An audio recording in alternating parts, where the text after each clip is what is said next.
Oh my goodness. 8:51. Almost 9 o'clock. Schedule ko is 10. Tingnan natin kung abot tayo ng alas 10 sa trabaho. Good luck. Alright, good morning guys. Good morning to everyone. Andito na naman po ang inyong lingkod na laging late umaalis ng bahay, kaya laging nagmamadali.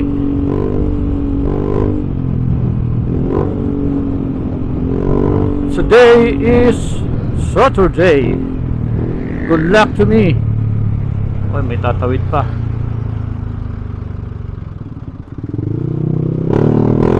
Good luck to me. 8:52 nagsisituloy. Nagmamadaling oras.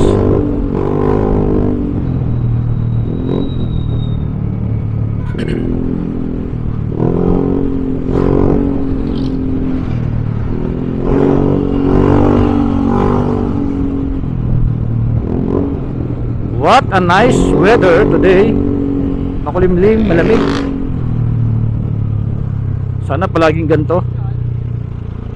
Kakatapos ko lang sa aking ubo at sipon na paminsan-minsan ay may konting trangkaso, may konting sinat dahil sa pabago-bagong weather.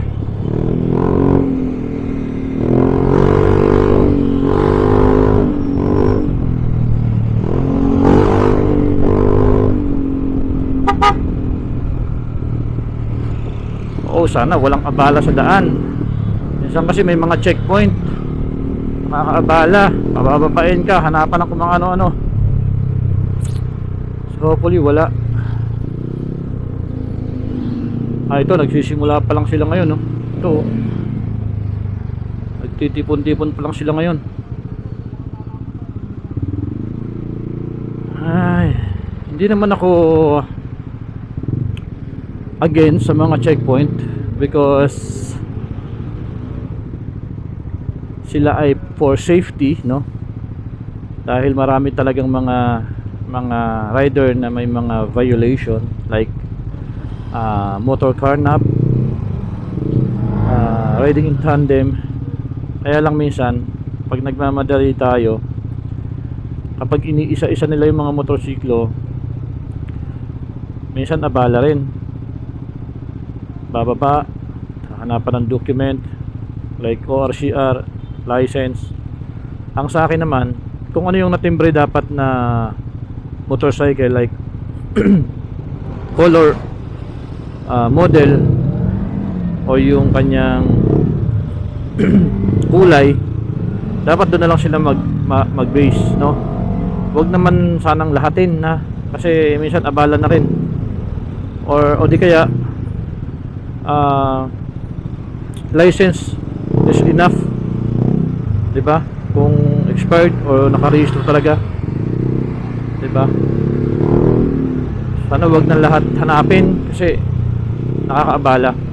Pero again, hindi po ako against sa mga checkpoint sa ating lansangan, dahil for safety ng ating mga kasamahan, lalo na yung mga nanakawan or naagawan ng motorsiklo, yung mga riding in tandem na may planong gumawa ng kalokohan.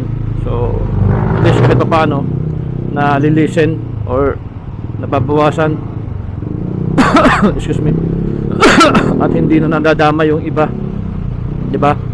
Pero yun nga, ang concern ko lang, pag nakita nyo na yung model, yung unit, yung kulay, doon na lang sila mag-focus. Alright, so saka wag nang hanapin lahat. Hindi naman sila yung HPG or LTO. Dapat license lang, okay na, sapat na. Alright, anyway, mga bossing, dito na ako sa San Pedro. At ito ang oras natin is 8:56, almost 9 o'clock. So try natin kung makakaabot ako sa tamang oras sa aking schedule. 10 o'clock ang schedule ko today. At meron pa akong 24 kilometer.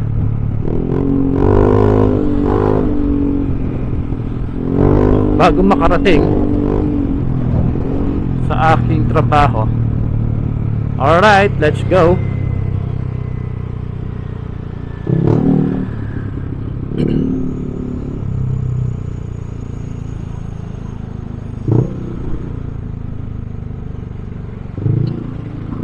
Alright, dito na ako sa tapat ng Suki Market, San Pedro.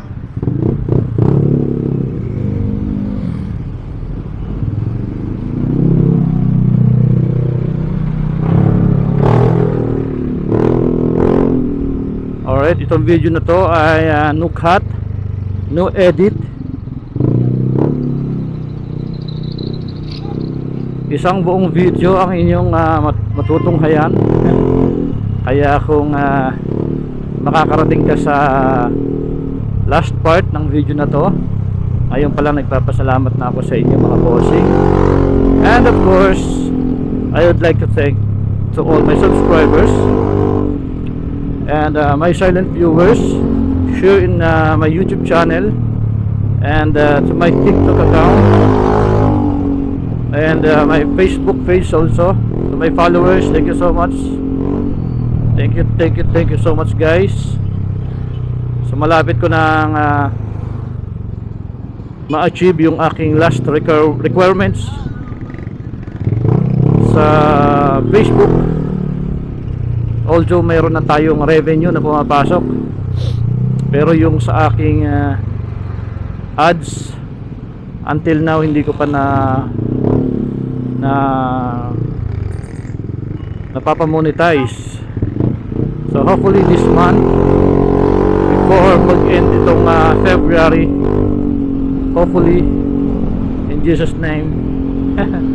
And again, thanks in advance to all my followers, and sa lahat ng mga magpa-follow pa sa akin sa Facebook. Thank you so much everyone.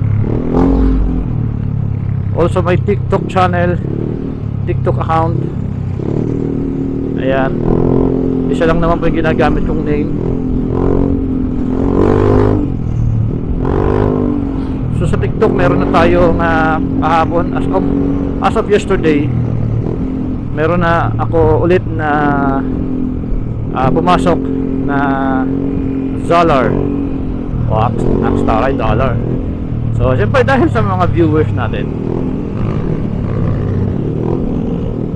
sa ating mga silent viewers, lalong lalo na yan yung pinakamalaking ambag, yung mga silent viewers, kasi sila talaga yung napakadami.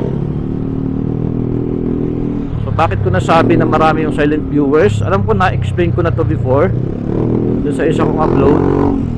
Yung tinatawag ko kasing silent viewers, sila po yung mga nanonood sa akin na hindi nakasubscribe. Yun po yung tinatawag na silent viewers, okay? So hindi siya nakasubscribe, pero lagi silang nakasubaybay sa aking mga uploads na video. That's why tinawag ko silang silent viewers. Even the other content creator, ganun din yung tawag nila, silent viewers. So paano ko nalalaman na marami yung silent viewers? Alright, so again, explain ko ulit guys. Yung silent viewers, bakit namin nalalaman? Kasi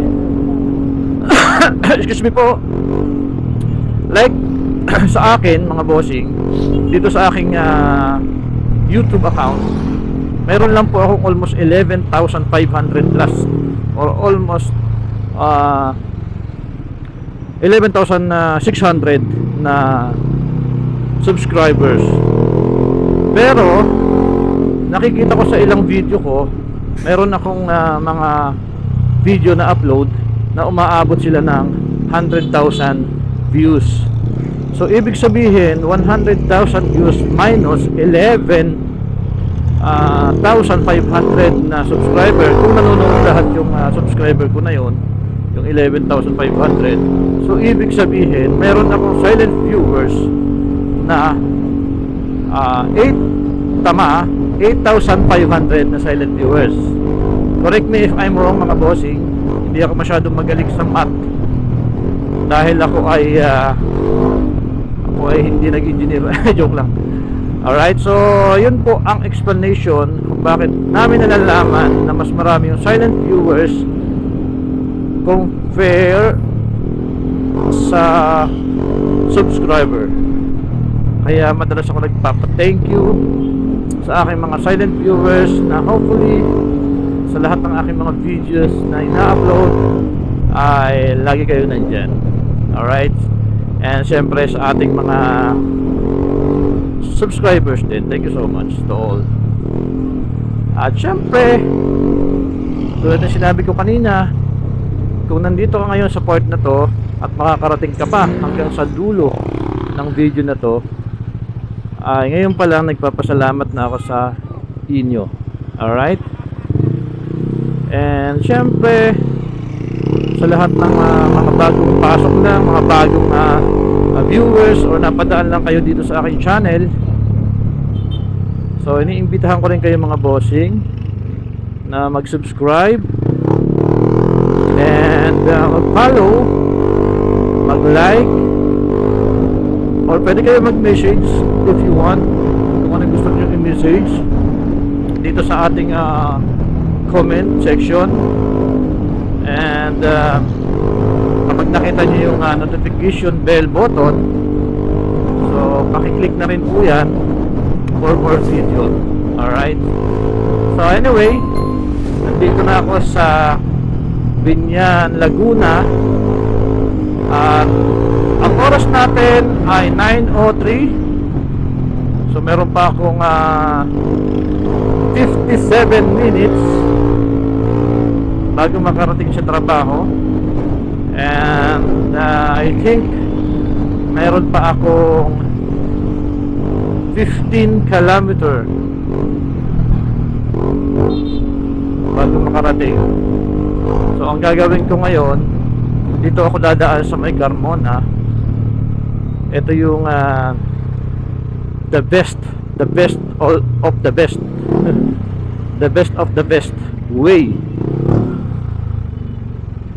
para marating ko agad yung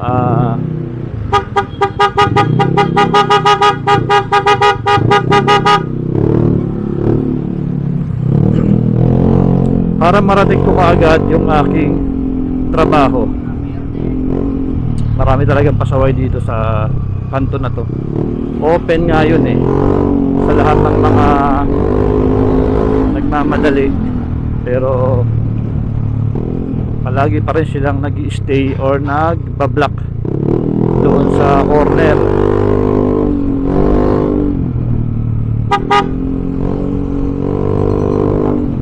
So dito ako dadaan sa Carmona, doon sa aking always na dinadaanan. Gagamitin natin ang Carmona para mapalapit tayo sa Santa Rosa.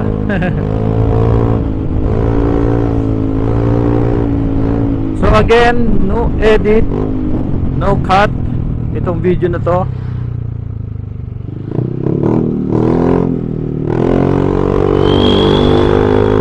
Tignan ko kung ilang oras ko aabutin ang kukunin tong aking biyahe ngayon. Normally ang aking biyahe kapag hindi ako nagmamadali is 45 minutes.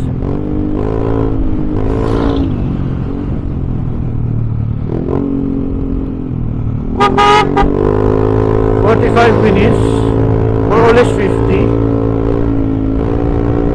depende sa situation. Pero ngayon kasi walang traffic, thank you Lord. Tapos may tatlo tayo kamote dito na daanan, lahat walang helmet, tatlo sa motor. 2 counts of violation kaagad.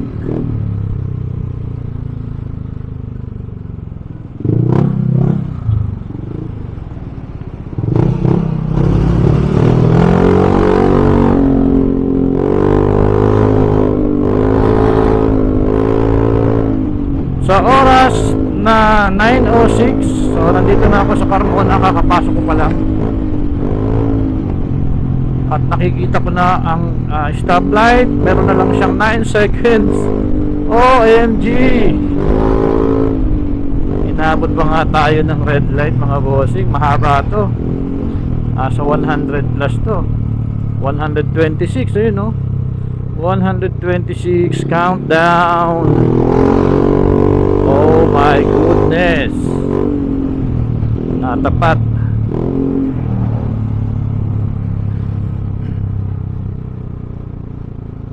Oh, what happened? Sa truck na yun, doon pa talaga nag-stop. Doon pa siya nasiraan sa mismong corner, oh. Papasok ng toll plaza. Wawa naman ang mga motorista dito.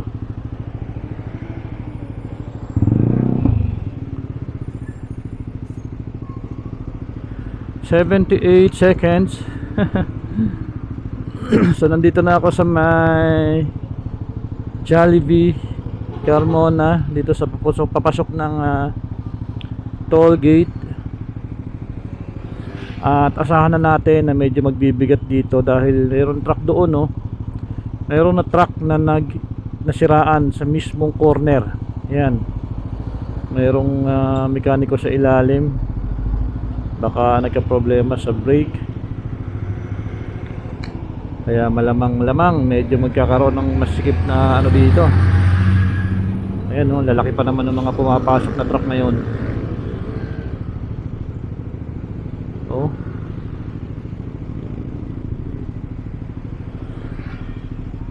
Koinonia. Ano kaya laman yan? Semento siguro yan.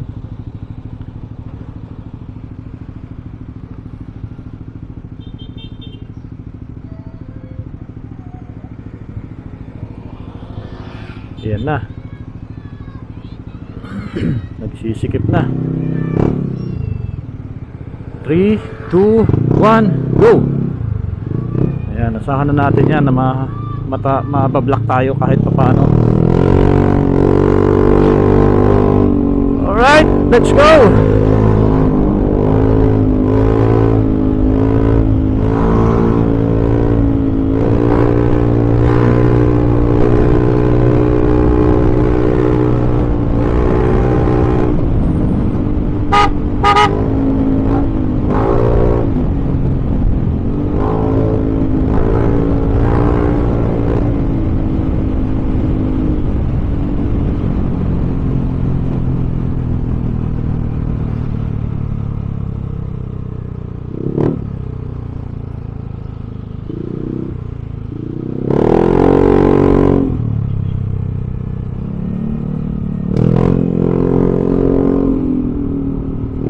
O 9 ang oras natin.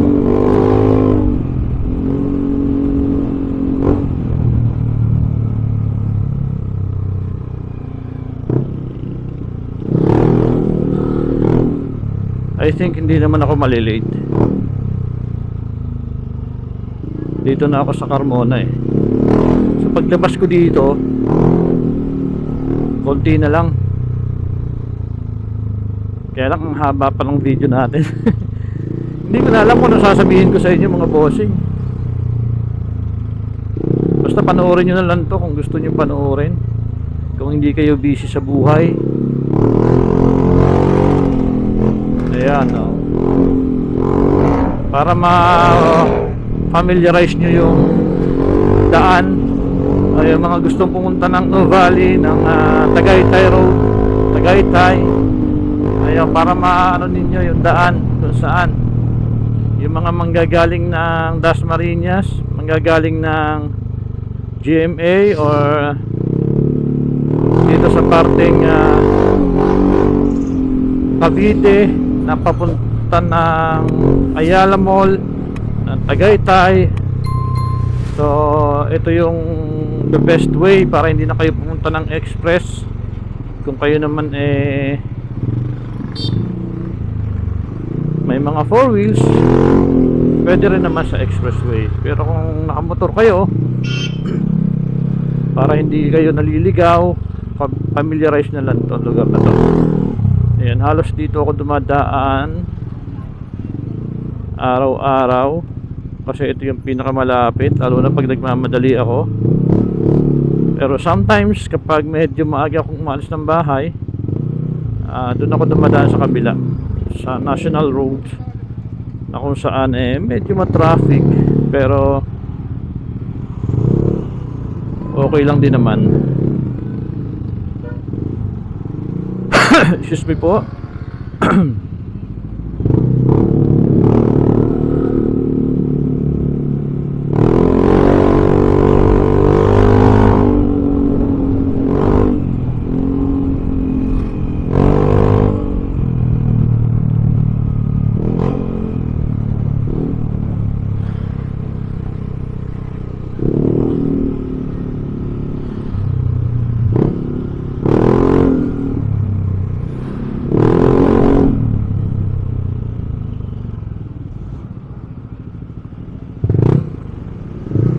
So ito pong kalsada na kinaroroonan ko ngayon ay ang tinatawag na Santo Tomas Langkiwa Road.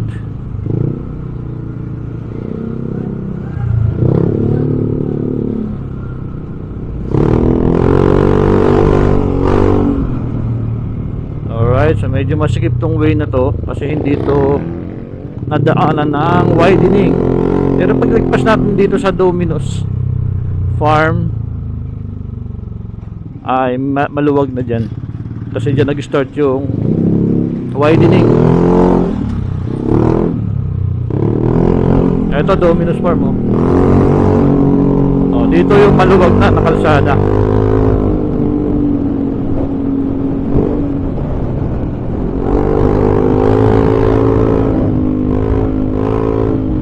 Napakalawak na kalsada dito mga bossing, makinis pa kahit pumikit ka dito sa pagdadrive. Joke lang. Pag pumikit ka dito, pagising mo nasa ospital ka na, sabihin mo na lang, ale, nasa langit na ba ako?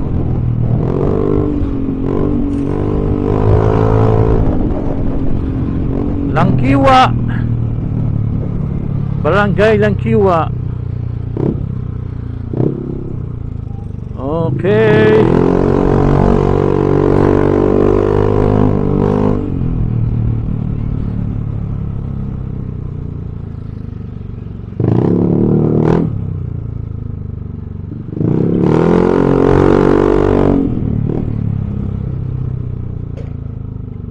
Sigaw. Sigaw.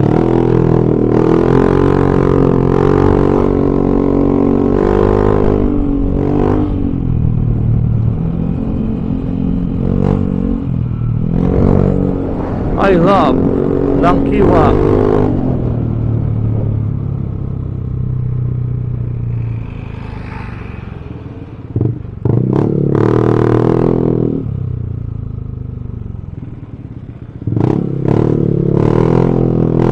Nakalain mo guys, bago ko makarating ng Santa Rosa, ang dami kong ginamit na lugar. San Pedro dinaanan natin, Binyan dinaanan, and then dumaan din ako ng Carmona bago bumalik ng Santa Rosa.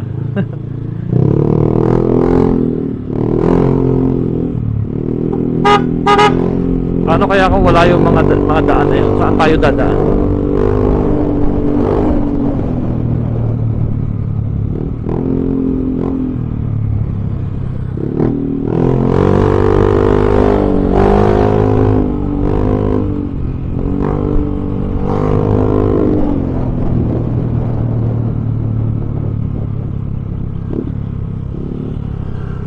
Pasensya na kayo guys, medyo mabilis yung takbo ko ngayon kasi alam nyo naman, nalilate. Sasabihin na naman ng iba, umalis ka ng maaga para hindi ka malate. Diba yun yung kasabihan kung ayaw mong malate, umalis ka ng maaga. Pero mayroong isang pinakamabisa guys para hindi ka malate. Diba lagi na lang kasi sinasabi para hindi ka malate, umalis ka ng maaga. Problema nalilate pa rin kahit umalis ng maaga. Mayroon pa rin, may nalilate pa rin. Ang pinaka the best na sabihin nyo para hindi malate, ganito: para hindi ka malate, mag-absent ka.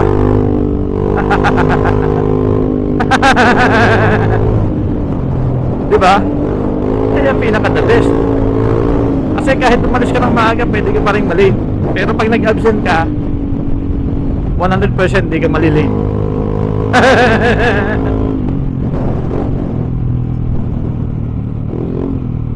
Haba ng video ko na to kasi walang edit, walang cut. Dito na ako dadaan sa long cut.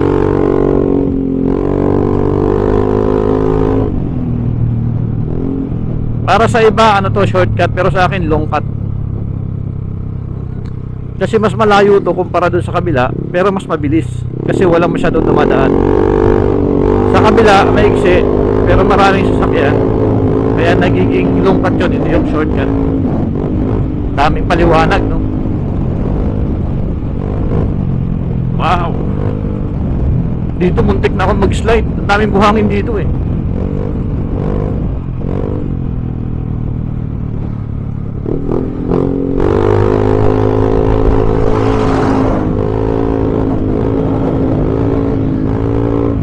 Nag-overtake na ako guys sa solid lane kasi wala namang sasakyan dito. Pero bawal yun guys ah. Bawal mag-overtake dyan pag solid lane. Kaya lang, alam ko namang walang kasalubong at kasabay, kaya ginawa ko. Pero again, bawal po yun. Don't do that again.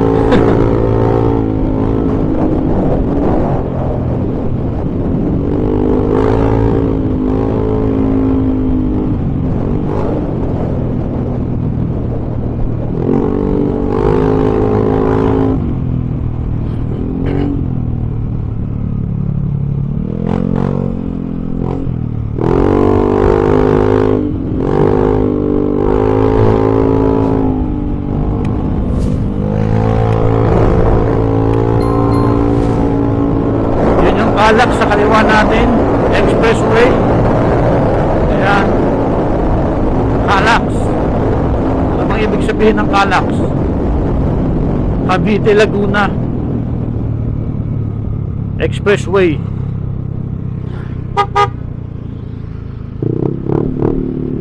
Konting trivia tayo mga kapuso, sa mga hindi pa nakakaalam ang tunay na meaning ng mga expressway na to. Alright, so simulan natin sa NLEX. Ang ibig sabihin ng NLEX ay North Luzon Expressway. Ang SLEX naman ay tinatawag na South Luzon Expressway. At ang CALAX naman ang tinatawag na Cavite Laguna Expressway. O, di ba? May mga nalaman kayo. Para lang may maikwento eh, no? Ay, meron pa pala, T-Flex. O, ano ibig sabihin ng T-Flex? Yun yung plywood. Ay, duplex pala yun. Ang T-Flex po ay tinatawag na, ano nga ba? Tarlac, Pampanga. Ano ba isa? Yun lang, hindi ko alam. May T-Flex pa pala, ano? Tsaka ano, EasyTex. O, anong ibig sabihin nun? Ba, hindi ko alam yun ah. Mayroon pang Star Tollway, mayroon pang Cavitex. Oh, yung Cavite kasi, Cavitex, yun yung pwede kang dumaan doon habang nagte-text doon sa expressway na yun. Papuntang Cavite. Ayan, kasi nilolowered, hirap na tuloy.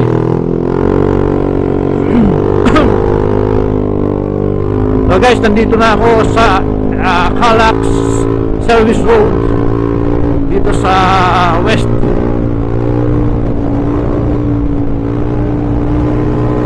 Ito lang yung expressway guys, oh. Ayan, oh. Expressway going to Cavite.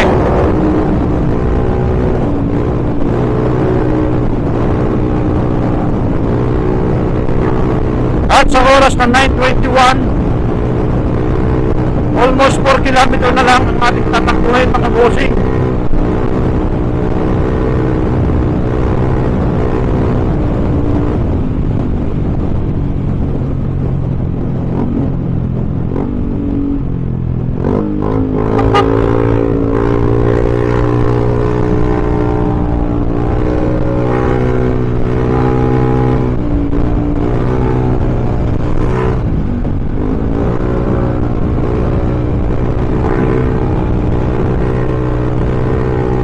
Masyadong matagdag.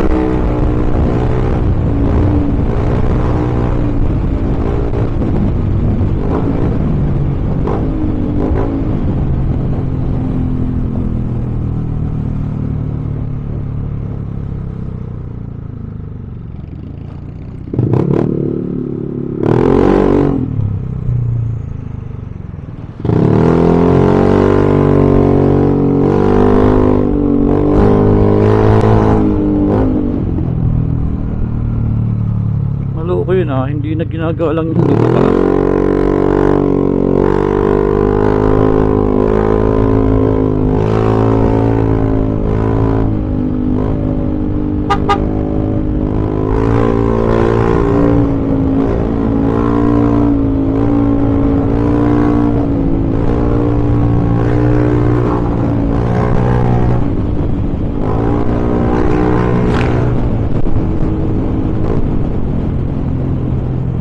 Alright, so dito na ako guys sa last station. Ito yung last overpass or last or dulo na ng Calac Service Road. Then tatawid na tayo dito sa flyover. Pagbagsak natin dyan, nandun na tayo sa Santo Domingo or dito sa tinatawag na Tagaytay Road.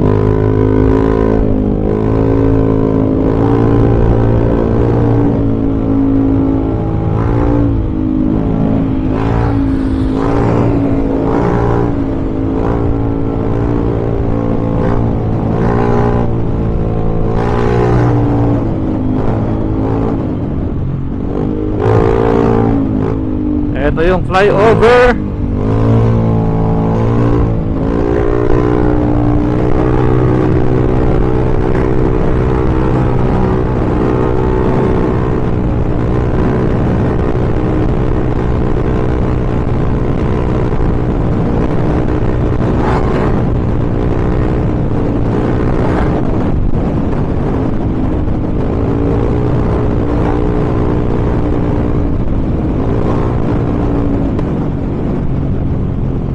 Alright, dito na ako sa Tagaytay Road.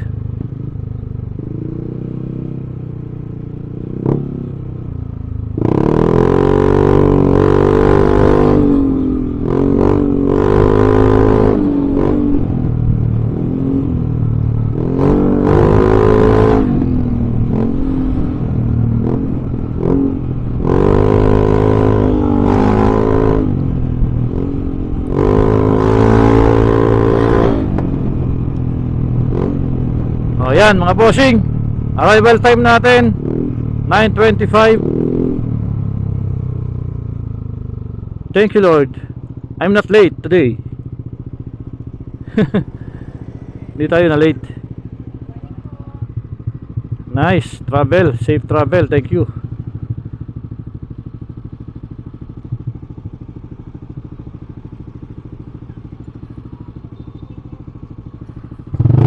Thank you so much for the smooth and safe travel today. Sana walang guard dito sa may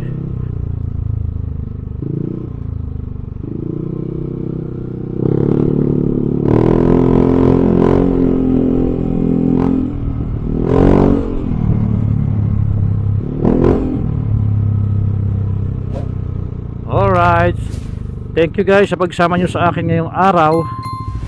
God bless you all. Bye bye.